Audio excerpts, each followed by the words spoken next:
But what we'd like you to do is, part of what we do is a thing called accelerated learning. And it's performative learning, so it's participative. We talk much longer than we're supposed to. We normally try to keep it to 7 minutes of talking and then have some kind of interaction. So I'd like you to pair up with somebody, which you're probably not used to. Pick one person who's going to report out. And I want you to come up with examples of where you can, where yearning was tapped and it was effective, and where yearning was not tapped and it failed, and whatever was going on was less effective than it could be. So would you pair up with somebody, turn around, face somebody. You can look at classrooms or whatever. You could do threes. Why don't you just, yeah. Threes is fine. Okay, so I'm going to give you 2 minutes to come up with examples where yearning was tapped effectively, where it was not tapped, and where it was used, and where it was not used and it was ineffective. So just pick a spokesperson who's going to report out. Go. You got 2 minutes.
Okay, let's pull it back together.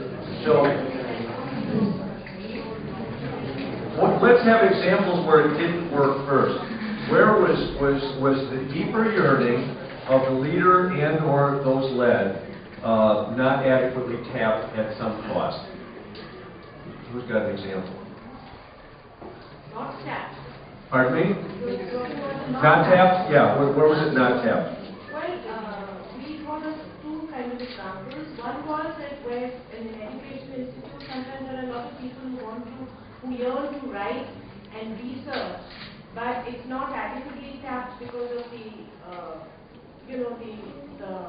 maybe the amount of the let's say the focus of the institute or whatever could be for different things like teaching.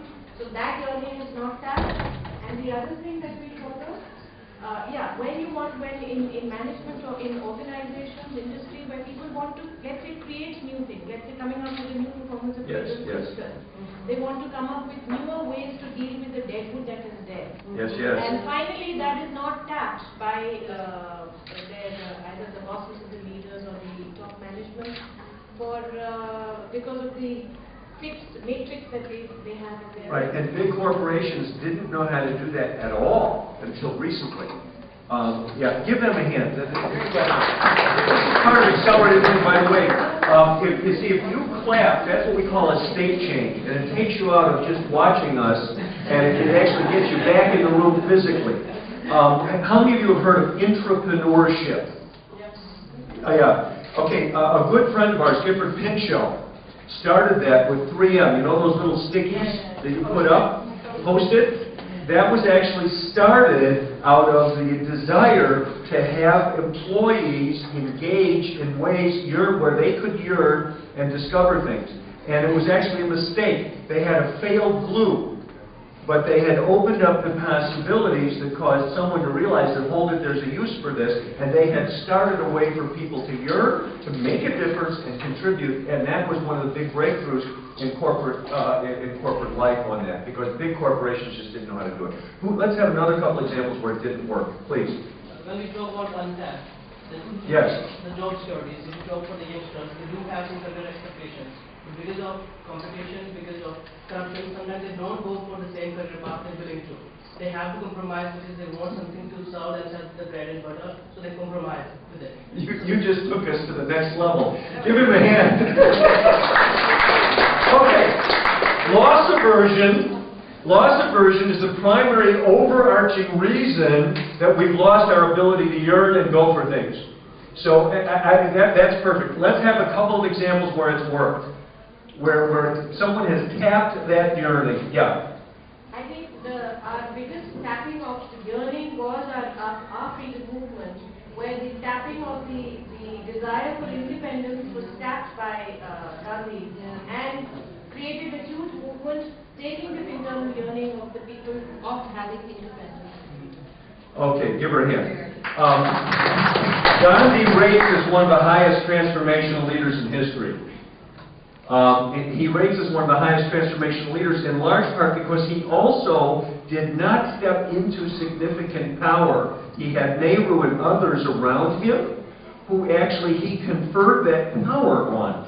And that is one of the signs of a transformational leader. Power is conferred on others. Empowerment happens rather than the other way around. So we've got Gandhi. Who else do we have? Another example. Just one more. There's got to. I know. Who's the woman that did the fabric stuff that we met in Delhi? I can't remember her name, but she won the humanitarian award, blind, deaf. Yeah. What? No. Helen Keller Award. Do you know